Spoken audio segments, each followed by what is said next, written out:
Olá, pessoal, boa noite. Vou dar abertura aqui para o nosso web meeting.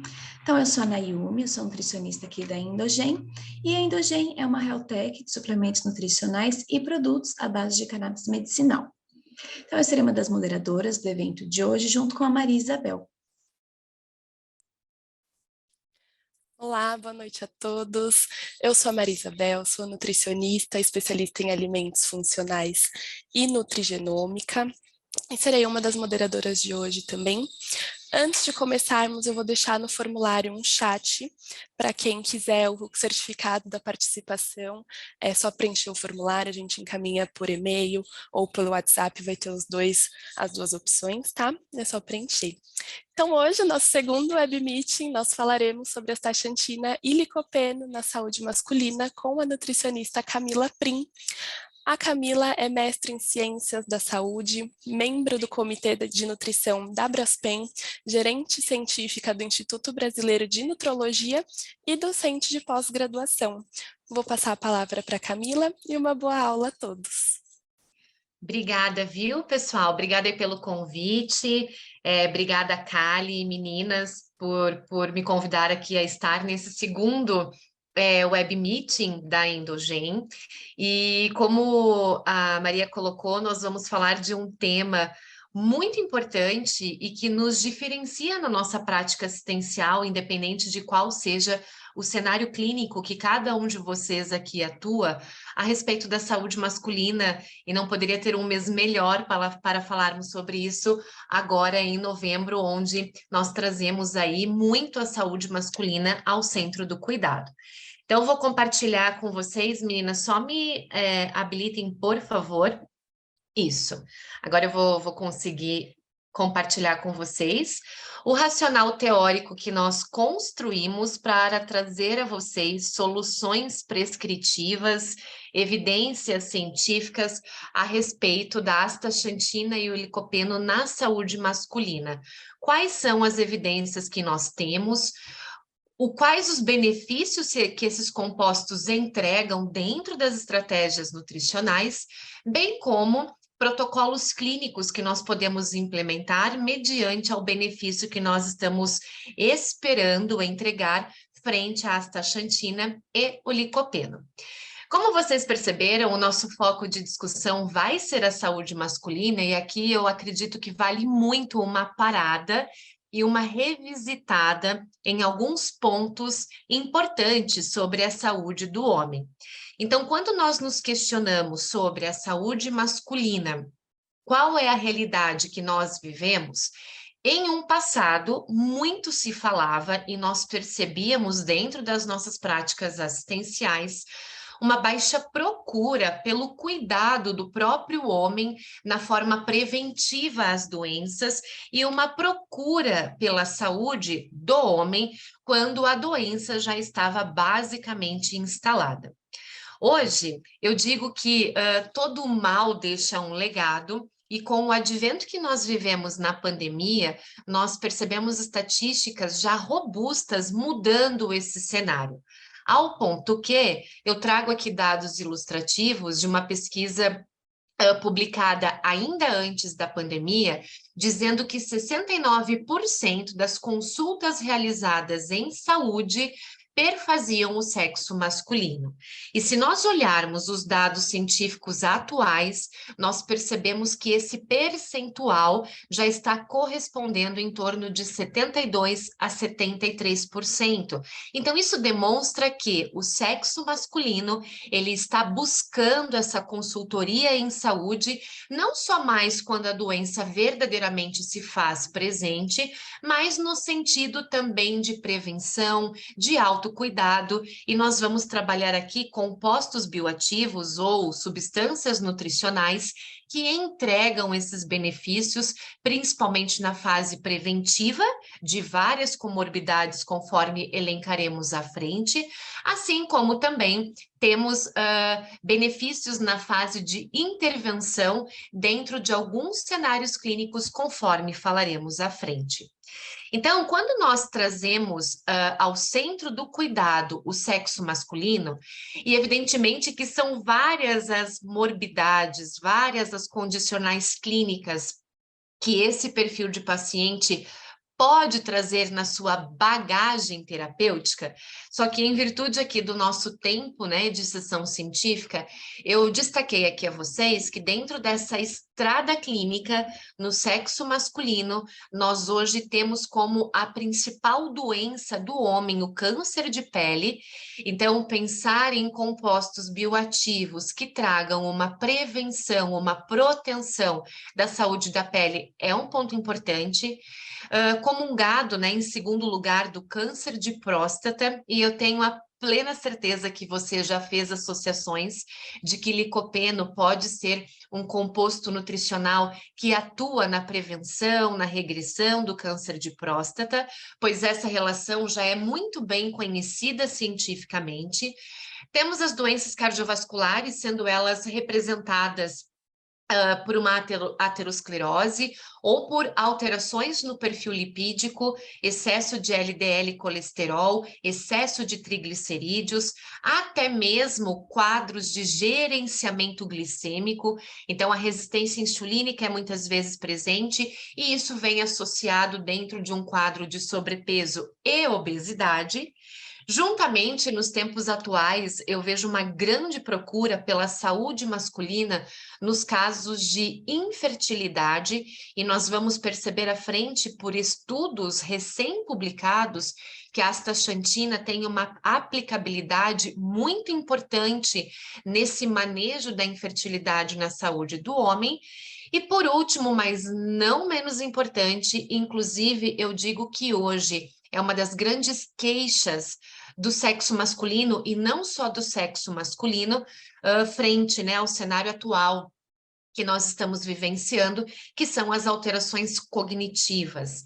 Então, desde uma memória, desde um foco, desde uma concentração, até mesmo desordens neurológicas de maiores proporções, como o Alzheimer, como o Parkinson, podem sofrer influências positivas mediante algumas estratégias nutricionais que nós vamos compartilhar aqui com vocês. Então, mediante essa estrada de questões clínicas, fica muito evidente, como eu reportei anteriormente, que nós precisamos trazer nas nossas práticas assistenciais a saúde do homem no centro do nosso cuidado. E dentro dessa nossa sessão científica, nós vamos falar de como a terapêutica nutricional, dando um destaque científico pautado em dois nutracêuticos, como a astaxantina e o licopeno, como que eles podem, isolados ou associados, performar em algumas condicionais dessas que nós vimos ser extremamente prevalentes na busca da saúde masculina, ou como a gente sempre fala, nas dores clínicas que os nossos pacientes trazem para nós. Então, você já mais do que percebeu que nós vamos aqui referendar cientificamente e trazer enquanto sugestão de protocolo clínico a utilização da astaxantina e do licopeno para a saúde masculina. Para ficar, pessoal, mais didático, nós vamos segmentar esses dois nutracêuticos de forma separada, mas nada impede que os dois, inclusive, recomenda-se que os dois possam ser utilizados em conjunto na prática clínica da saúde masculina para a entrega dos benefícios que nós vamos discutir aqui à frente. Então, em um primeiro momento, olhando a astaxantina, é importante conhecermos o que é a astaxantina. E sabe, eu parto muito do princípio, dentro das minhas condutas nutricionais, que quando nós entendemos a correlação, a classificação do nutriente ou do composto bioativo, eu consigo entender as aplicabilidades clínicas que esse composto pode trazer ao meu doente ou ao meu paciente de forma preventiva. E eu acho que eu trago muito isso dentro da minha experiência prática, em virtude de uma especialização que eu fiz assim que eu me formei, que foi a fisiologia humana aplicada à nutrição. Então, quando nós entendemos, né, os sistemas orgânicos, a sua forma de agir em uma homeostase, também no seu desequilíbrio, trazendo disfunções orgânicas, fica muito fácil entender essas correlações, e é isso que eu vou demonstrar aqui hoje a vocês, olhando profundamente a astaxantina e olhando profundamente o licopeno. Então, para relembrar e revisitarmos, nós denominamos a astaxantina como um potente carotenoide. Um potente carotenoide que apresenta múltiplas funções orgânicas. Então, nós podemos olhar a astaxantina, até a literatura traz essa brincadeira de que ela é hoje considerada o rei dos carotenoides, pela sua grande propriedade de benefício frente a essa substância nutricional, contribuindo para a saúde de diversos sistemas, como nós vamos ver à frente. É importante nós entendermos que a astaxantina hoje ela é derivada de uma alga essa que eu coloco aqui o nome científico para vocês e coloco a imagem da alga, mas o mais curioso é que na sua essência, trazendo aqui curiosidades, essa alga ela não tem essa cor laranja como nós estamos vendo na tela. Essa alga ela é verde na sua essência, mas quando ela está dentro de um estresse para se proteger, ela libera os seus carotenoides, dentre eles, né, majoritariamente a astaxantina, e ela apresenta essa coloração avermelhada, como nós estamos vendo. Então, você já está entendendo que quando nós olhamos a astaxantina hoje disponível dentro de soluções nutricionais, nós teremos ali uma coloração avermelhada por conta da pigmentação que ela tem. Pois bem, entendendo isso, quais são os benefícios metabólicos que a astaxantina vai entregar para a saúde ou para a recuperação, manejo de alguma condicional clínica dos nossos pacientes? De uma forma muito comungada, com evidências robustas na literatura científica, nós dizemos que a astaxantina tem dois grandes pilares de entrega. Um pilar envolvendo a sua propriedade antioxidante. Então, hoje nós sabemos que o estresse oxidativo, ele repercute em uma grande disfunção mitocondrial, e eu tenho certeza que vocês já devem ter ouvido muito mais nesses 2 últimos anos a importância de nós mantermos ou de nós recuperarmos a saúde mitocondrial das células. Afinal, a mitocôndria, ela é a bateria celular, ela que confere energia para aquela célula. E quando nós temos estresse oxidativo, uma grande quantidade de radicais livres, essas mitocôndrias vão sendo, entre aspas, lesionadas, então elas vão ficando disfuncionante, é como se a bateria fosse acabando, e a consequência disso, em longo prazo, para o indivíduo ou para o paciente, são verdadeiramente disfunções orgânicas que nós observamos no nosso dia a dia clínico. Então, trazer essa propriedade antioxidante é fundamental para a prevenção e também para manejo de várias morbidades, conforme falaremos à frente. E também, pessoal, a literatura destaca a grande propriedade anti-inflamatória que a astaxantina tem, contribuindo também para a prevenção ou até mesmo como uma adjuvante no manejo das doenças, das enfermidades que apresentam a inflamação como um pano de fundo metabólico. Então, por exemplo, doença cardiovascular, ela tem um pano de fundo inflamatório. A aterosclerose, ela é relacionada a um quadro inflamatório. A própria obesidade, o gerenciamento de peso, está relacionado a um quadro inflamatório. Então, entregar essa propriedade anti-inflamatória é contribuir para os melhores desfechos em várias condicionais clínicas.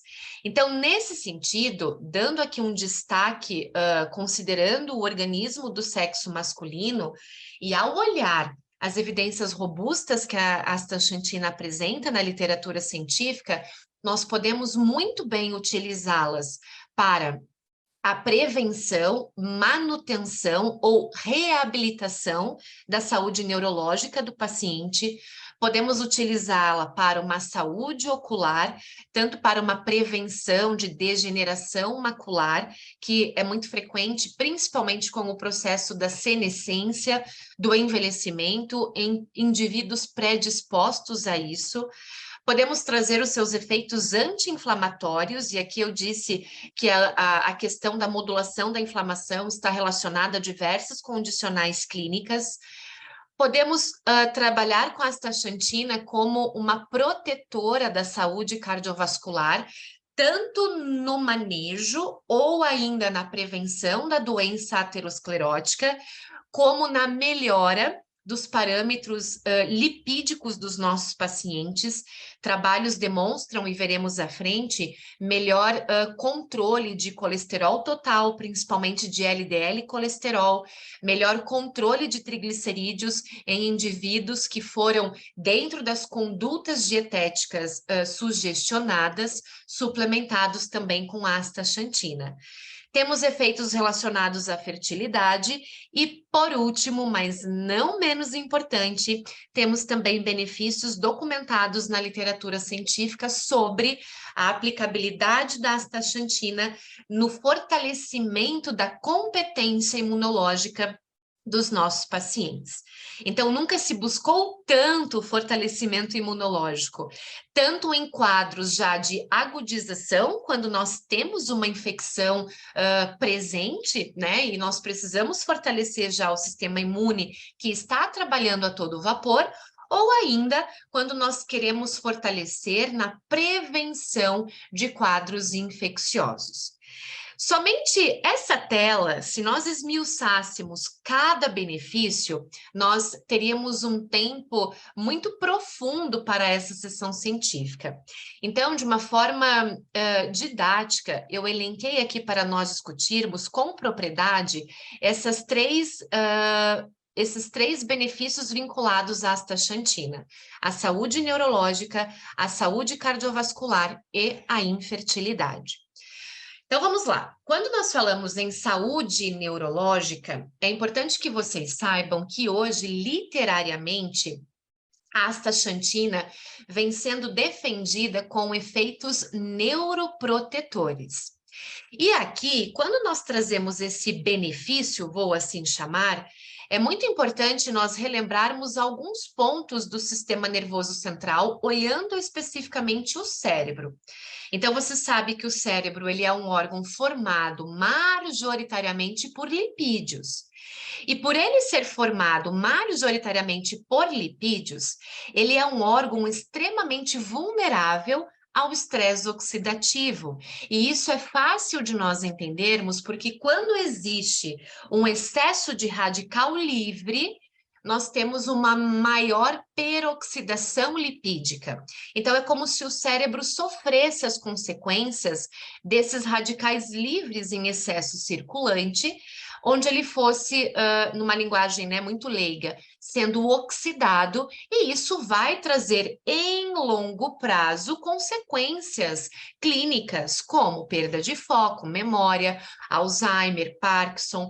Então, manter a integridade cerebral é muito importante. E não é só a astaxantina que entrega esse benefício, existem vários compostos funcionais trazendo essa relação de causa e efeito. Mas, dentre os carotenoides, a astaxantina, ela tem a grande propriedade antioxidante, como nós reportamos anteriormente, diminuindo esses radicais livres e entregando como benefício uma redução expressiva nos danos das células neurológicas e também na neuroinflamação. E aqui, pessoal, quando nós colocamos essa informação de neuroinflamação, é importante nós entendermos que a neuroinflamação, comumente de baixa intensidade, ela vai, em longo prazo, trazer desordens neurológicas. desde um quadro de depressão, desde um quadro de ansiedade, desde um quadro de Alzheimer, de Parkinson, e até mesmo em olhares, né, menores, eu vou assim dizer, perdas de foco e perdas de concentração. Então, aqui a gente já entendeu que, olha, a astaxantina, por ela ser um potente antioxidante, ela vai prevenir essas células lipídicas que constituem o cérebro de serem oxidadas, vai diminuir a neuroinflamação e vai trazer, então, a prevenção da progressão de várias consequências neurológicas. Aqui, olhando uma revisão recentemente publicada na literatura, eu trago a mesma informação que eu compartilhei anteriormente, só que de uma forma extremamente ilustrativa, aonde nós temos aqui vários gatilhos frente ao meio ambiente, frente ao perfil de vida que os nossos pacientes enfrentam, trazendo injúrias, né, ao cérebro, e uma vez que isso está presente, nós vamos ter espécies reativas de oxigênio como uma consequência desses radicais livres em excesso, nós vamos ter apoptose de células, vamos ter a disfunção mitocondrial, como eu reportei anteriormente, e destaco aqui ainda a questão inflamatória. Então, quando nós não temos compostos bioativos dentro das estratégias nutricionais que quebrem esse ciclo e que tragam esses benefícios terapêuticos, em longo prazo, isso vai ser visto em alterações neurológicas no nosso paciente. Então, trazendo aqui evidências científicas dessa relação literária que eu compartilhei a vocês, eu trago aqui um trabalho onde foram randomizados pacientes em 2 grupos. Um grupo estudo, que é esse que nós estamos vendo na tela, ele recebeu durante 12 semanas a suplementação diária de 3 miligramas de astaxantina, e os resultados desse grupo foram comparados com o grupo estudo, que não recebeu a suplementação de astaxantina.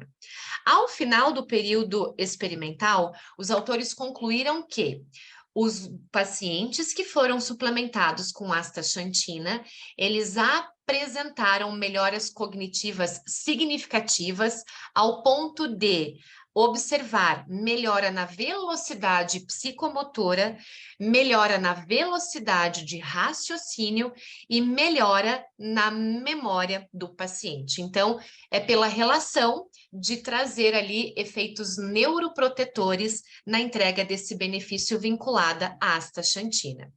Temos evidências na literatura científica de que a astaxantina, ela também pode ser muito importante no manejo, na prevenção ou evitar a progressão da doença de Alzheimer.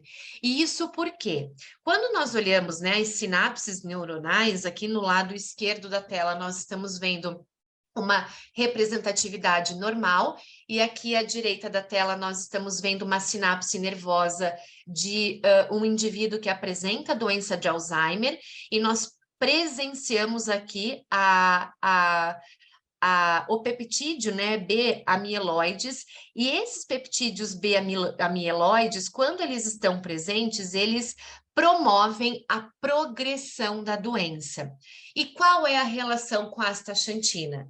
Quando nós ofertamos a astaxantina pela sua propriedade antioxidante, ela tem a capacidade de inibir a agregação desse peptídeo B-amiloide, que é o grande gatilho para a etiologia ou a progressão da doença de Alzheimer, associando então a patogênese.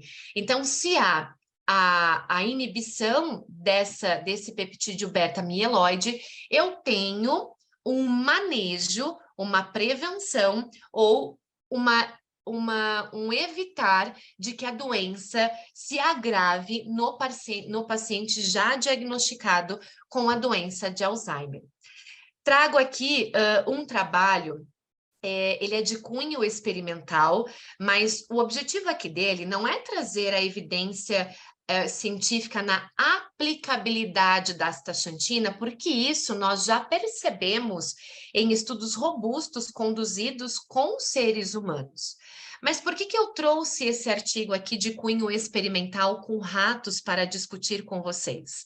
Para demonstrar que, quando nós estamos falando de compostos bioativos, de agentes nutracêuticos, existe um tempo terapêutico de prescrição.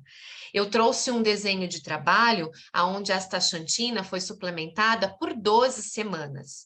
E aqui eu demonstro a vocês, por meio deste trabalho experimental, realizado, né, em ratos, que a concentração maior de astaxantina foi reportada após o período de 5 dias de infusão deste componente.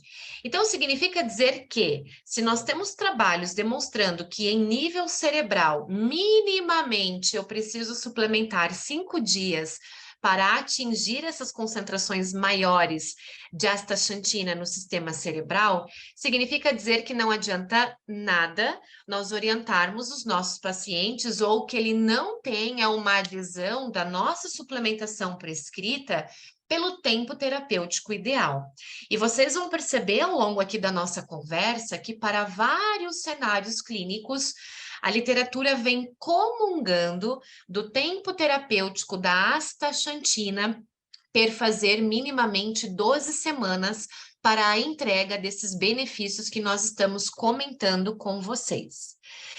Quando nós falamos da astaxantina na saúde cardiovascular, aqui, pessoal, é importante nós contextualizarmos como saúde cardiovascular não só algo vinculado ao perfil lipídico, mas quando nós falamos de saúde do homem versus saúde cardiovascular, nós vamos estar abrangendo com a recomendação da astaxantina, a prescrição da astaxantina, em melhoras no perfil lipídico, em melhoras na pressão arterial, na prevenção da aterosclerose e também no melhor gerenciamento glicêmico de pacientes já categorizados previamente com o diabetes ou nos pacientes que nós consideramos que apresentam uma intolerância no metabolismo da glicose, sendo esse caracterizado como um paciente pré-diabético. Então, por que essa relação acontece? Eu digo seguramente, vocês verão em resultados científicos, que nós temos esses benefícios pautados na tela, na entrega da astaxantina, pela sua propriedade antioxidante e pela sua propriedade anti-inflamatória.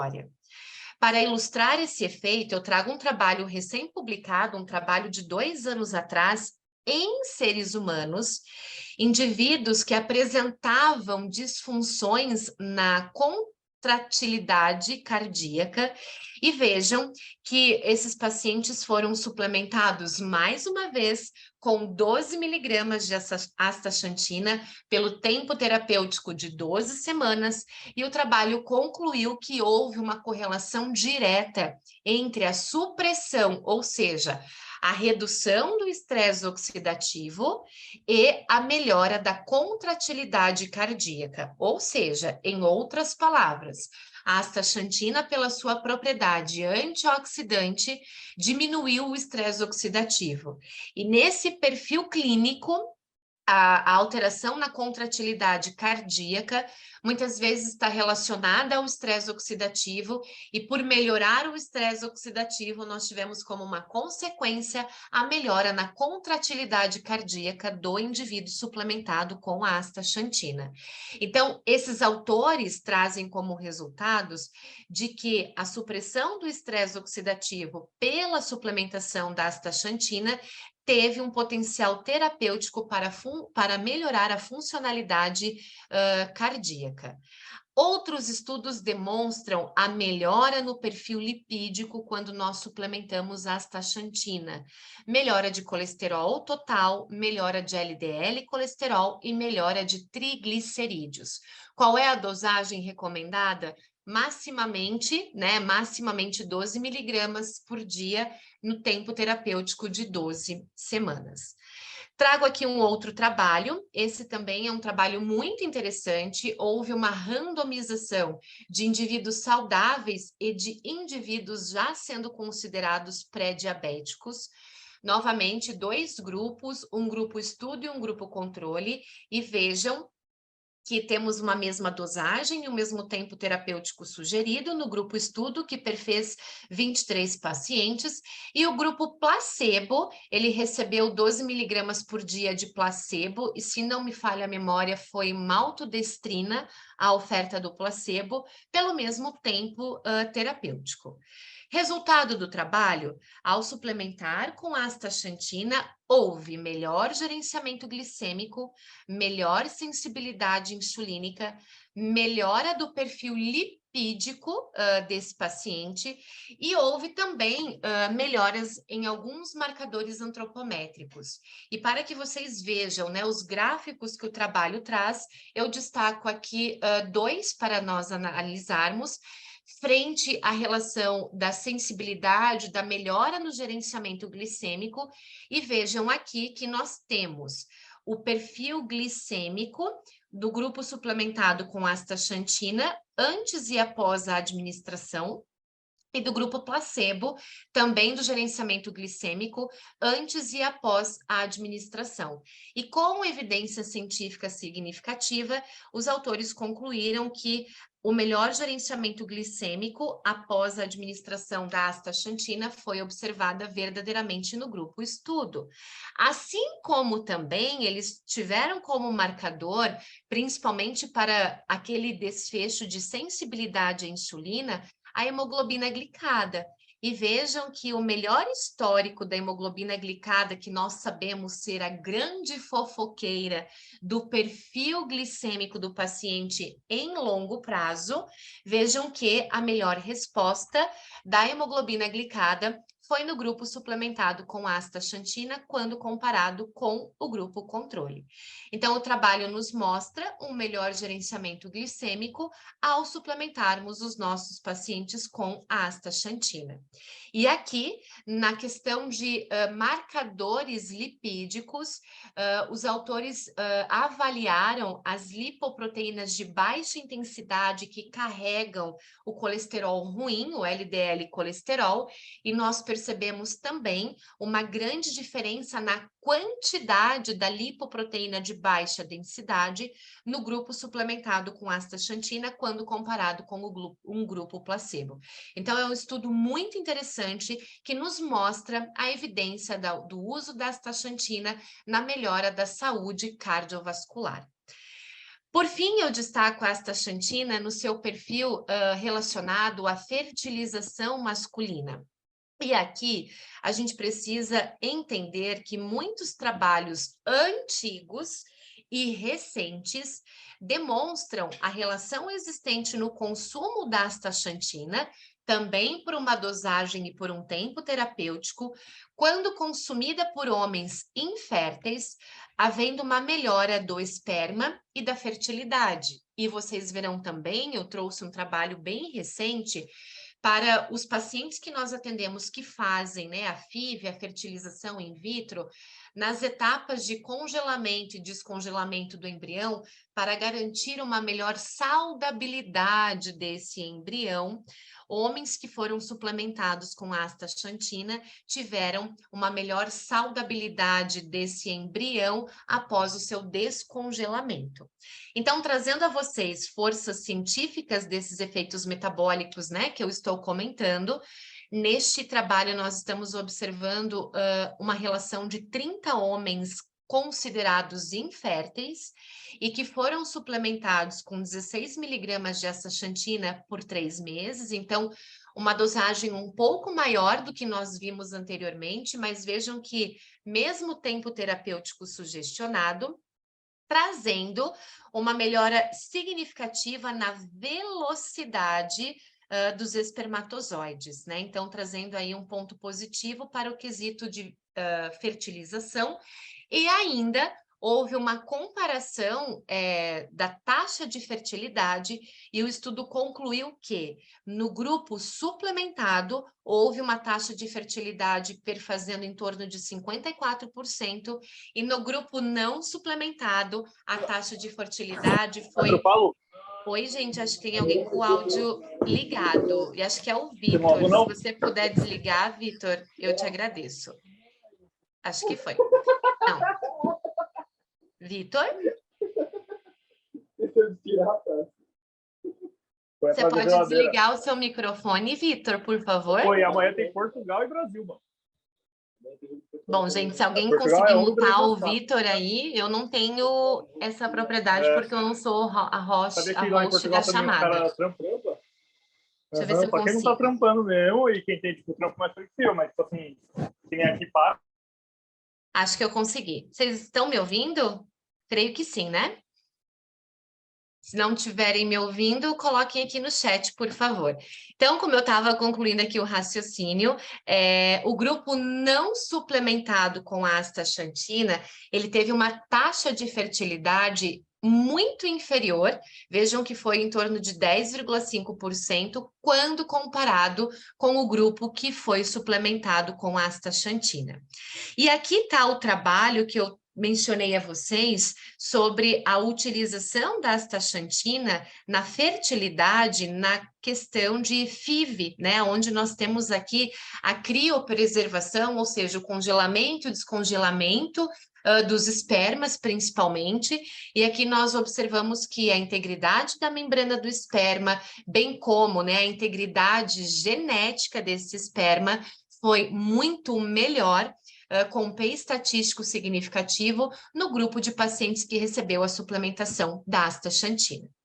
Bom, então nós percebemos que a astaxantina tem sim as suas entregas, os seus benefícios, e o que nós podemos esperar do licopeno, né, para nós chegarmos aqui nesse segundo nutracêutico da sessão científica.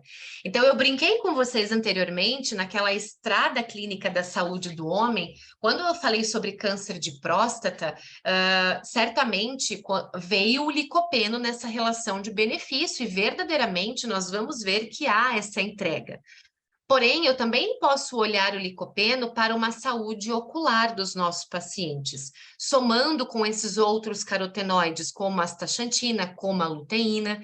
Então, ele também tem várias aplicabilidades por ser considerado um carotenoide, mas, evidentemente, a robustez científica desse carotenoide vem muito associada a uma questão tumoral, a uma questão oncológica. E não só o câncer de próstata, veremos à frente também, nós temos o câncer de pulmão, trazendo benefícios quando os indivíduos são suplementados com o licopeno.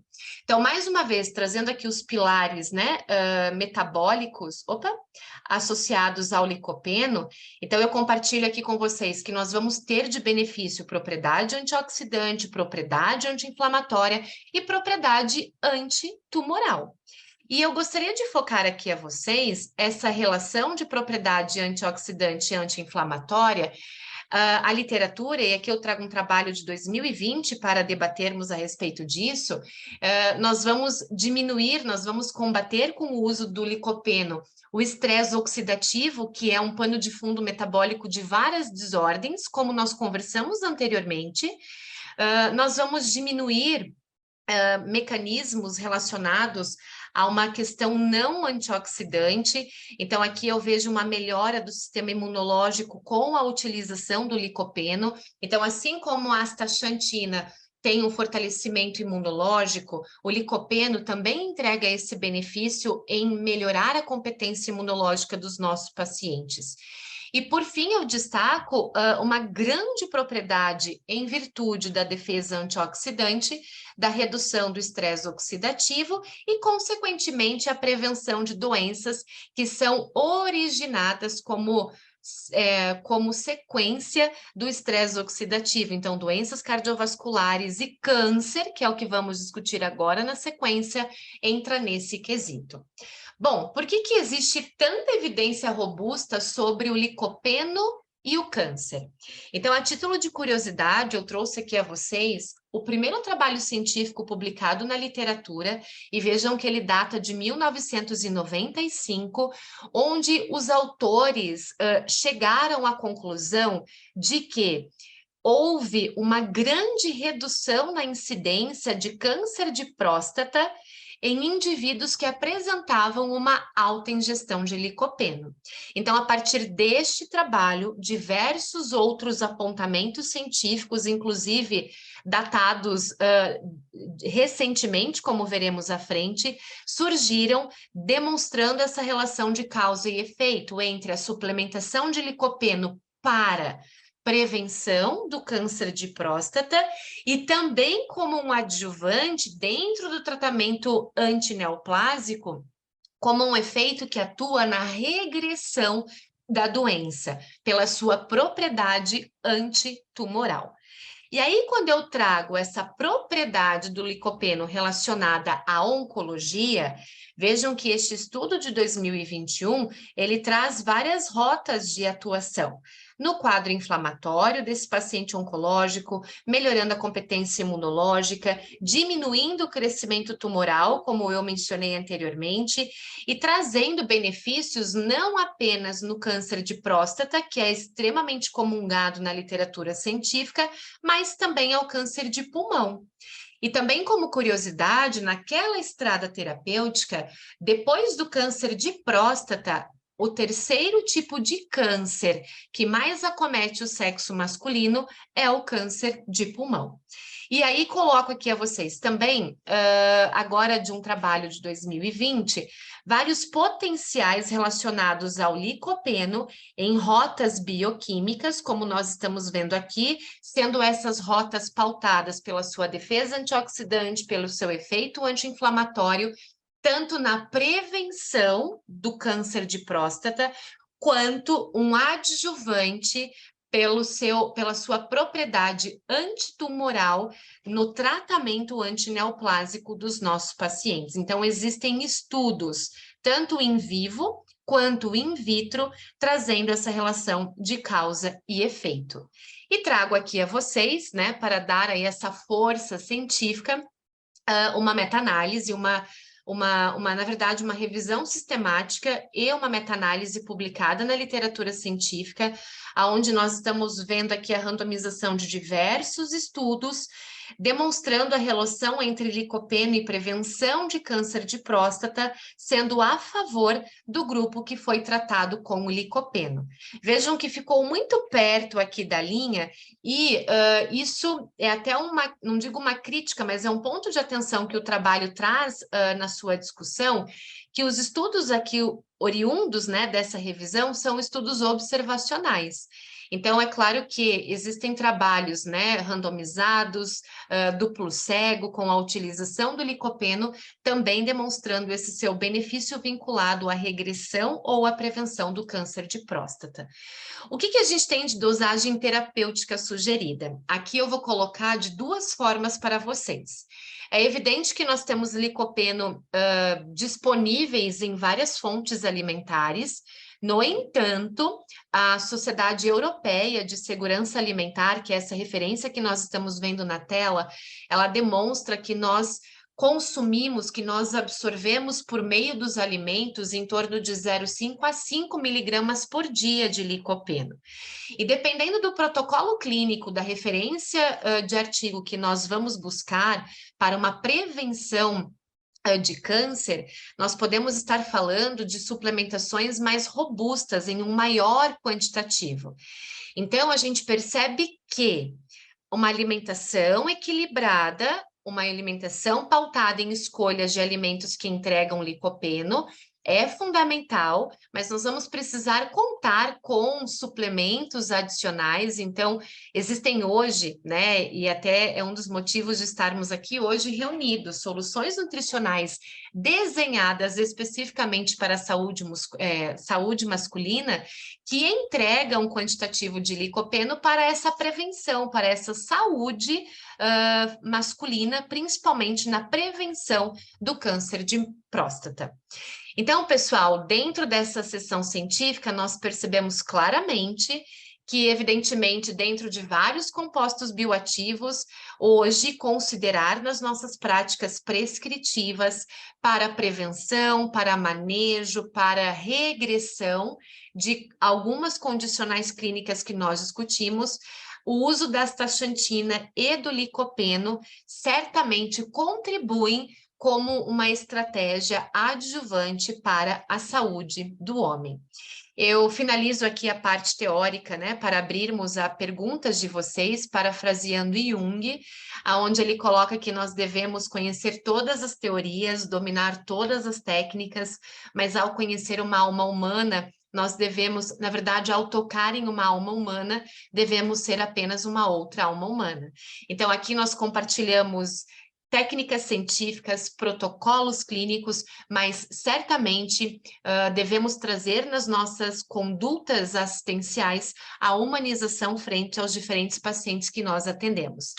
Para quem ainda não me acompanha, eu deixo aqui o convite de estar comigo no @camiprim, onde eu trago muitas informações científicas e, inclusive, é um canal aberto para a troca de dúvidas e experiências que vocês podem apresentar aí no dia a dia clínico de vocês, viu? Muito obrigada e estou aqui à disposição.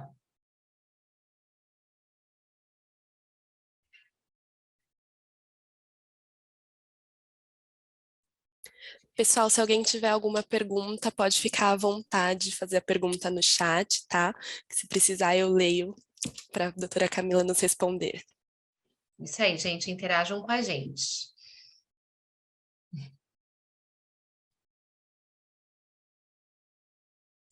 Eu deixei novamente o link para o formulário, caso alguém não tenha preenchido, para conseguir o certificado com 2 horas, caso alguém precise. Obrigada, Kali. Obrigada aí pelo convite, viu?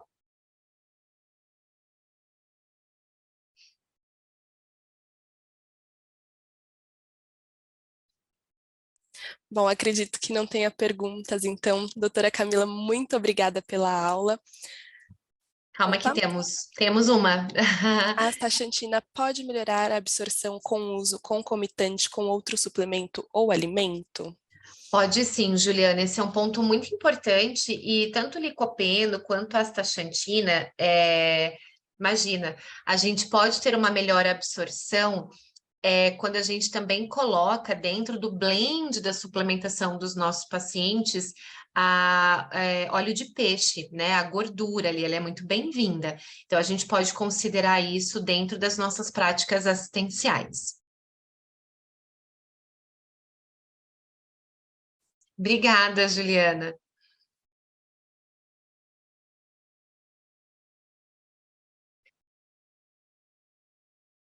Que bom, pessoal, fico feliz que vocês tenham gostado. É um grande desafio, 2 compostos, né, 2 nutrientes que trazem muitos benefícios. Pincelar, né, um pouquinho sobre todos e, na verdade, para que nós pudéssemos discutir com mais propriedade, eu tomei a liberdade de escolher esses nichos clínicos para demonstrar aí a vocês aquilo que eu comentei no começo da minha fala, o entendimento da relação de causa e efeito, né? Entendendo aí a questão fisiológica para entender como o nutriente pode contribuir. Temos aqui mais perguntas, ó. Além do licopeno e astaxantina, a cúrcuma como anti-inflamatório também. A cúrcuma hoje a gente pode considerar em torno de 100 ou a 200 miligramas, é um grande anti-inflamatório natural, assim como também o óleo de peixe, né? Tem essa propriedade aí de modular o quadro inflamatório dos nossos pacientes e, inclusive, mais recente, nós estamos muito falando que o óleo de peixe também contribui para a saúde muscular, porque quando há uma perda muscular por uma desordem catabólica, então uma oncologia ou uma cirurgia onde eu tenha um trauma metabólico, o óleo de peixe ele inibe algumas vias proteolíticas e acaba poupando a saúde muscular do paciente. Então, a cúrcuma tem efeito anti-inflamatório, o óleo de peixe também tem efeito anti-inflamatório, porém, além do efeito anti-inflamatório, o óleo de peixe hoje vem entregando um benefício para a saúde muscular dos pacientes. E a Rosi coloca, né, se aos idosos devemos seguir a mesma dosagem. Na verdade, assim, Rosi, esses trabalhos que eu trouxe aqui eram de indivíduos de meia idade, né? Não eram ali de idosos em sua grande maioria. E aí eu digo a você que vai depender muito do que você está buscando com o paciente. Por exemplo, se é uma prevenção, a gente pode trazer ali dosagens mínimas de astaxantina, perfazendo em torno de 3 miligramas por dia, olhando uma prevenção. Quando eu estou olhando tratamento, que nem eu trouxe aqui a vocês, trabalhos, né, demonstrando efeitos benéficos na função cognitiva e tudo mais, vocês viram que são 12 miligramas e isso não alteraria de um indivíduo média idade para um indivíduo idoso, tá? A gente pode considerar a mesma dosagem terapêutica, inclusive o mesmo tempo terapêutico. E se temos algum composto contraindicado? Cristina, eu desconheço, viu? Não temos uma relação ali que interfira. Então, inclusive, até contraindicações, se assim eu posso dizer, né? Contraindicações da astaxantina, teremos um ponto de atenção, e eu digo mesmo que é um ponto de atenção, porque como vocês viram, ela vem de uma alga. Então, se a gente tem pacientes que apresentam alergias, né, a peixes, crustáceos, é um ponto de atenção, não que seria contraindicada, até porque quando a gente tem pacientes alergênicos aos crustáceos, o que desenvolve, o que dá o gatilho para alergia é a fração proteica do crustáceo, né, e não é a fração, entre aspas, lipídica, mas é um ponto de atenção que a literatura coloca para a gente.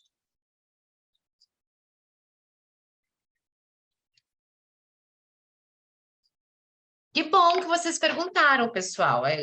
O momento é gostoso assim, quando a gente tem essa troca. Não pode ficar tímido.